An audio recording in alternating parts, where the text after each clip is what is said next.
Yefa abaana abava eyidinda side eyo in Eastern Uganda tubayozayeza bannaffe abasoga buti today is their coronation day. Yesterday abadde bannaffe eri abatoro ku luno yabannaffe from Busoga region, so tubayozayoza okuba nti batuuse ku matikira ag'omulundi ogw'ekkumi. Bweddu, welcome to the show. Program sumula tuyingiddewo era nga masanyu meerere side eyo tulabye bye tugenda kuba tukubuulira ebisingako naye nga mwena abasoga tubayozaayoza. Kale yeno program sumula tuyingiddewo okulaba nga tukubuulira tukuyozaayoza isa mu week era nga usharinga into the weekend. Tuli mu nnaku z'omwezi 13 weddu ez'omwezi guno ogwa Mutunda mwaka 2024. Lunaku lwakutaano eri bannaffe abaisiraamu assalamu alaikum and Juma Karim. Enkyegenda kubeera Saturday, so the Advents and then the Christians ku Sunday. Buli omu nyigawo kokadde munange ogende weebaze ogende otendereze omutonzi. Tabula batunda ttaka basanga nasana ku masitowa bagenda kuba batuvuga paka sawa zigenda kubeera 3. Twengako tutandike. Good morning.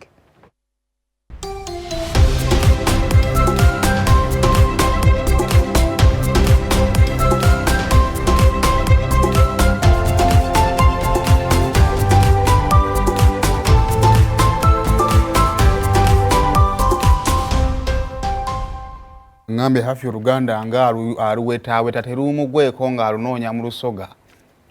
Buti nze Olusoga ndidi. Oche nasomera mwena ogiyisolya? Mwena. Nasomera Busoga for 2 years. Ndwidi. Aye baba. Totandika luli wakoba Olusoga ano ngoyita abantu musho asidikivoko buti tebaida. Aye. Banko banti muna Olusoga olwidi.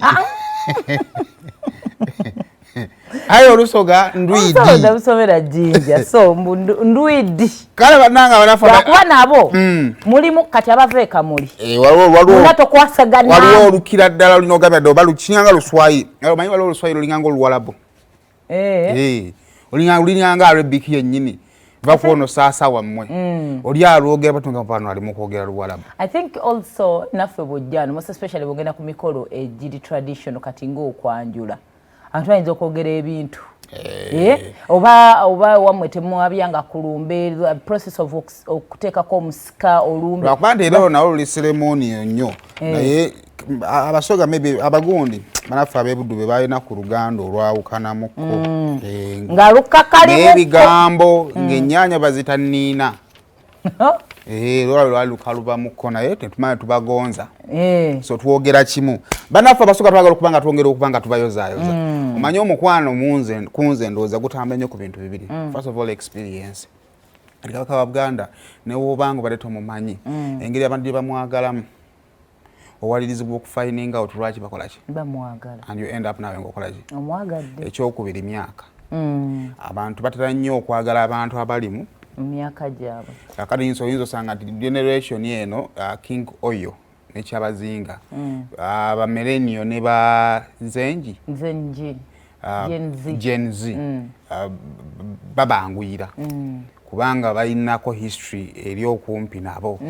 So twagala okwoza ebintu ebitandise balaba. Bitandise balaba. So kakati twagala okwongera okwoza Kyabazinga olw'okubanga kati giri emyaka 10 ng'atudde. Emyaka gidduka nze nanga Kyabazinga gwe bakateekako wano. Emyaka 10 si mingi wala. That is 2014. Yes, that is 2014. So si wala nnyo. Naye ate era si lugendo lwa kumpi mukutamu si wala nnyo mu kubeera mu bulamu obwa bulijjo. Era emyaka 10 emabega waliwo omuntu nga wali wookyali. Ne mu lugendo ng'olina ky'okuttenga nga Kyabazinga bwali awo alugendo luwanvu oba ontegeera. So twogera okubanga tubayozaayoza webifaananyi bataddeyo. Bale tuli ku Kyabazinga tujja kujjedda tubabulire byabadde ettoro. Kale nenga chap Kyabazinga gabula Nadiope Kyabazinga wa Busoga owokuna era nga yatikirwa na kuzomeza yatikibwa mwaka wa 2014 era kati gye emyaka 10. Ono nno yaddira Kyabazinga wa Komuloki mu Mbigere era nga Kyabazinga ava Kamuli ebugabula era nga yeggabula. Erinnya lya gundi wava gabula wa Bugabula. Era ye mukulembeze ow'ennono ow'ebugabula gy'asibuka. Twagala okumwebaza omwaka ndowooza oguwedde mu Novemba yatuwa maama Jovia Mutesi era n'abavubuka ffenna ne tumaliriza nga tugambye nti olaba tumugoberedde naye tujja mugobera embaga zitandise okufuuka ekizibu. That's where we are headed. So olunaku olwaleero ekyenjawulo ku matikkira g'olunaku olwaleero era gali waka. Egabula. Ekifo kinvudde muto naye gali bugabula. Ewa gyasibukira ddala. Gye gagenda okubeera era nga BBS FM twabategeeza nti tugenda kubeera nga tulaga emikolo gy'obutereevu. Nalabako ab'ebitiibwa okuva e Busoga luli nga bazze wano mu Lujegere mu Lutindo nga batubuulira enteekateeka era olusiisira lwa byabulamu lwe luliyo. Wabaddeyo n'ebintu ebirala bingi nnyo nga bitegekera amatikkira agenda okubeera lunaku olwaleero. So tuvaawo wano tugenda kubeera mu nteekateeka okuva butereevu mu Busoga. Bwe tutyo tugenda kuba twolekera ewaffe mu Busoga. I was seeing people's interviews and one of the most things that is exciting them this time round nti amatikkira galiko maama. Eyo maye lunaku wabeerawo ensonga eko exciting. And they are looking forward next year okubanga kuyinza okubeerako omulangiro bw'omuntu. Ebyo nno bye tugamba abavubuka. Obwo bwe bulamu obutuufu. Obulamu obutuufu olina kuwuutuka nga lwokiba kusuubiramu era n'okifuna. Ne waba owulira kirala kyolina obba ofuna n'okifuna. Obwo bwe bulamu. I had that conversation n'abayimbi bachali bange nemagamba lwe emyaka gye tutuukamu nga kasita osukkawo oba tozadde mwana obufumbo obuli ligo olumu Buganda naye waliwo bye bakusuubira nti at least oyinayo omwana nti at least oyinayo omukyala ne woba nga towamuwasa mbaga ekituufu kyandibadde kumuwasa mbaga naye olumu kale bigaana oba omukyala ng'ofumbiddwa kubanga stage egenda kuyitako n'ekyokubiri ate abantu basobola n'okugamba oyo yatusiiwu ogenda nakulwana ne b'obeera nabo hafi ali ku ssimu agamba gwe yalese ewaka nti gamba ajja akole holiday package ng'oli mu byawa kitongoolirayo pizza okitegeera ogamba onategeera bulungi tuza baana kusomera ngamba tugendeko out kale tubayozayoza bannaffe Obusoga bulaire kale okuyisaamuku ate ebyabaddeyo eggulo eri ewaffe Tooro mu mukolo gw'empango gwatandise bulungi nnyo gwatandise ssaawa zaabadde nnyo era gwatandise n'okusaba mu St John's Cathedral side eyo okuva eno mu Buganda twakiikiriddwa owekitiibwa atwala ebbendobendo lya side eyo owekitiibwa Samuel Sempebwa era nga n'owekitiibwa Patrick Luwaga Mugumbule yes akulira olukiiko lwa Buganda naye yabaddeyo mu kusaba emboozi eyasinze okwogerwako yabadde yanguzi era misa bwe yawedde wetyo omukama oyo bw'atyo yatutta abagenyi be mu Karuzika Palace yes bw'atyo ne batandika okwogera ku nsonga ey'enjawulo awamu n'okukuza omukolo yayogedde ku gavumenti eyambe ku bantu b'entoloko nti amataba g'abayisa bubi nnyo naye bwe musirika mulinga abagamba nti temulaba bigenda maaso bw'atyo n'akubiriza n'abantu b'ettolo nti mwegendereze bapoliticiani babbe ettaka lyaffe temutunula temusirika bajja ne bajingajinga ne babitabiikiriza ne bakola ki before you know nga bakoze eki bakututteko ebintu byo era bw'atyo n'abakubiriza okukozesa gye bayitanga Fort Poto Land Board babayambeko ku by'ettaka. Emikolo gityo gyatambudde bulungi nnyo gyagenze mu maaso era ne giggweera mu kitiibwa. Emyaka 24 bweddu bukyanga oyo Nnyimba Kabambai Rukidi owokutaano atula ku ntebe y'abajjajjaabe. Kale going forward bannaye mujjukira abaana abawala ababalagirako bwerere ne musaba tubeeyungeko bano benagamba hafi bannange wakiti weeyungako tona kirowoozaako nina lisiti y'ebintu kyaka sinanyigirizibwa bulungi nina lisiti y'ebibyo ebiri mu ggwanga lino oyagala bimpitiramu njagala nkuyitiremu onkungira ebiwala binno gwe nteera ku lisiti tukole WhatsApp group naye nja kuwa bonteeramu tomala gateekateekamu ayo wini mwaga mujja kumuteekeko ani azawi kajja tulekako wini azawi tujja bizibu bikyali nnyo bingi mu ggwanga kasayaga wini yatunza azawi akabina otyo abaana bano abaali abasatu munnanga abaana abo boolaba nno ba student e Makerere University gibasomera Gyebatulire ebigezo. Gyebabaweereza ekitiibwa. Gyebatulire ebigezo ate babituulirewa. Munnange ngako obusinje omu ku boko obusinje actually amanyiddwa nga Norako obusinje akola bicom ababiri naye bali bwerere n'abanga bakazi abakulu we bayambadde n'okwogera profile kati ndaba kandi ebikafife betwogerako nga twogera ku gavumenti enne ntuwakanya ti gavumenti enne etukuzizza kati nze wandi wa 10 n'ejo omwana olubuto nabanga olwazaala edda abaana nga 6 togendayo no amazima ga Katonda nali ndabanga bakyala byali birangi byaliyiwa nze kati nze kubulira embute nze ne mukazi zange ne musajja nze manye embuto zaffe wezibeera empale z'omunda nga si z'abawala bato baafuna zibikkira dda kyandisusse kuba twali n'obusuumu Kampala yandikutte omuliro nga bambadde buli munnaye abalala ababiri Praise Aloikin Opoloje awamu ne Kemitoma Kyenzibo bo bakola lo era still move era bajja nalo naye munnange abawala bano abasatu baweerebbwa eggulo non cash bail ya $1,000,000 olw'ensonga lwaki nsookedde agamba nti basoma tibamisinga classes ate omusango gwe baakola gusobola okubeera bailed bashwarities bo baba basabye $1,000,000 tusiba tukikola kubanga tukikolera mu nnyumba kati si kyakipya era we batyo mune bamazeeyo ennaku 10 naye olunaku olw'eggulo omulamuzi wa Buganda Road Chief Magistrate Court bw'ate yabagrantinze bail era n'abagamba bakomewe ennaku z'omwezi nga 1 October. Nze nno obusibu bulijjo bungamba tibaabakwata tebaabawanga we bali bwereere kubanga omuntu nga bw'oyingira mu kkomera bakuwa uniform naye bw'ofuluma nga bw'owajja bw'obeera bw'ogenda mu kooti bw'owajja bw'obeera kale lwaki babambaza nga tebabayingiza tebambadde kale bane mukuliko eyo ekyo nekidde eri gavumenti nti bannange muno ebintu ekikyasinza okubeera ekyenkizo ku mukyala bwereere bwe watuukira okweyambula byonna tujja bisaagiramu naye mmwe temusaaga ffe mutuveeko kiyinza wali watusasula tukole ki tusaage seyo nsonga nkulu tukyali awo President Yoweri Kaguta Museveni yavuddeyo n'ayogera ekyama ekibadde kimulumidde ebbanga ddene kuva we yalinnya ku ntebe nedda kuva ddi kimulumidde emyaka kati gigenda mu 3 tuli 2024 2023 2022 kuva 2022 okimanyi lwaki bujjo tumugamba mbunoki smart wali bantu agula nyabba akalu ka Museveni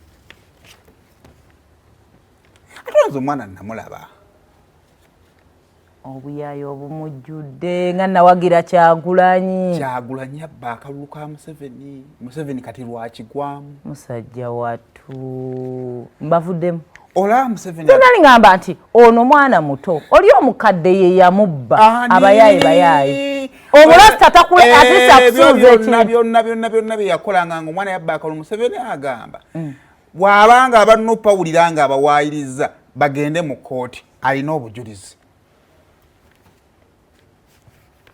bw'abawulira nga awaayiriza ng'aba offendinze okusinza ku Pulezidenti Yoweri Kaguta Museveni yabigambiddewa twabadde wano mu nyonyi bino byesiviira mu wooteeri z'abagagga kakati okusinziira ku kalulu akakomekerera mu myaka ga 2021 Pulezidenti Yoweri Kaguta Museveni yabula okufuna obululu obukadde 6 n'obugwamu by'ebitundu 58 ku buli 100 Robert Kyagulanyi Ssentamu era nga yali akutte kaadi ya NUP ku kabonero ka manvuuli yafuna obululu obukadde 3 mu emitwalo 6 n'obugwamu difference ya bukadde nga bubiri bwe bitundu 3.5 ku buli 100 kakati okusinziira ku Pulezidenti Yoweri Kaguta Museveni we bakutte kalikyuta ne baddayo ne beetegereza omuntu yenna oddamu n'obala akawereza ddala akakadde kalamba can you imagine naye Kyagulanyi obuyaye tewabukomya mu ggeto wabutwala ne mu kitegeeza omusajja yalinganga mu 68% ne babumbako almost 10% n'omwana ono bane twamulaba ngonzibudde eriiso munange Museveni agamba naye buzibu buva ku ki juka bwe twagendanga nga tugenda okulonda nosanga nga ekyuma kya digito kifu kati ng'akulira okulondesaawo ng'agamba kale tugende maaso tulonde manuwale nabululu bwa Museveni kati awa ojjukira musajja tutalinawo bamutaasa ndi ku Museveni anti nkufuna kaakati Kyagulanyi bwakozesa omukisa nabba akalalo balonde omuntu omu nalonda emirundi 1,000 Kyagulanyi abantu abajja bamulonda omulundi abaana abagezi abo we balinnyira bbaasi bagende Kenya bayiye endongo I know kaakati no muna president kyava agambye nti system amateeka gagamendingibwe nga ekyuma we kiba kifudde akaluka suspendinga mu ekyo kitundu ekaviirawo ddala bwasinga kubbibwa mu kitundu ki andi yasinga funa nnyo wano mu Kampala gwa Kiso genda kati singa ebima bifa mu Kampala yonna tususpendinga okulonda mu ki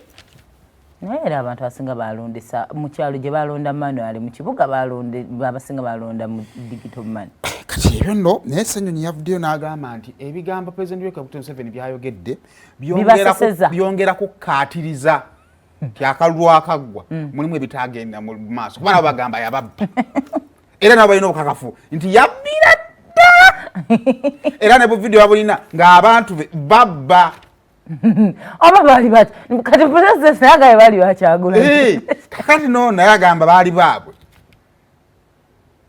kati awe tuli naye lwakuba boddayo mu history y'akalulu ono baamala okulonda ne bamusibira ewaka internet ne bagijjako naye ate naye ng'abalenzi bali ku ground bafoot soldiers awo nga bali ku ground amanyi akalulu kano kazibu oli asobola okubba akalulu n'akubbira waliwo oba kwali kulonda mmeeya kati baali bazzeemu yali Simatimba ndoza ne Lukwago ne basanga obupapula bungi ng'obumu kale buliko Simatimba naye nga ne Lukwago bamubbidde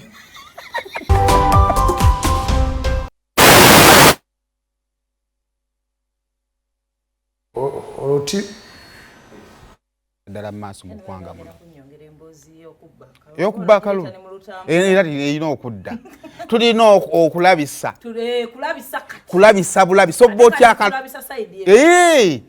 nina bwino kaakati tugeragende ku digital number plates kiri mu Uganda wano kaakati jjukira bava okusinziira ku nteekateeka ya Ministry ya Works mbaali na digital number plates zalina okutandika by November era nga mu nteekateeka yaabwe balina kutandika na namba motoka za government then bajje ewaffe motoka ez'obwannannyini kakati parliament yavayo naye kuba ebituli mu busobozi bw'abannaffe bano abakuba digital number plates okusobola okuba nga bati batukubira enamba plates wansonga ne office baali tebakolaki tebalina kakati omunanga olunaku olwejjo batukutte bukolokolo ku mukono omanyi omuntu ali serious akukwata ku mukono tayogera kigambo kyonna tayogera batukutte bukolokolo ne batutwala paka ku office zaabwe era nga ziri Kawempa awo era nga ne batulaga engeri gye baddukanyaamu emirimu gyabwe era nga ku bibatulaze nti balina obusobozi obukola number plates ezitakka wansi wa 15 buli lunaku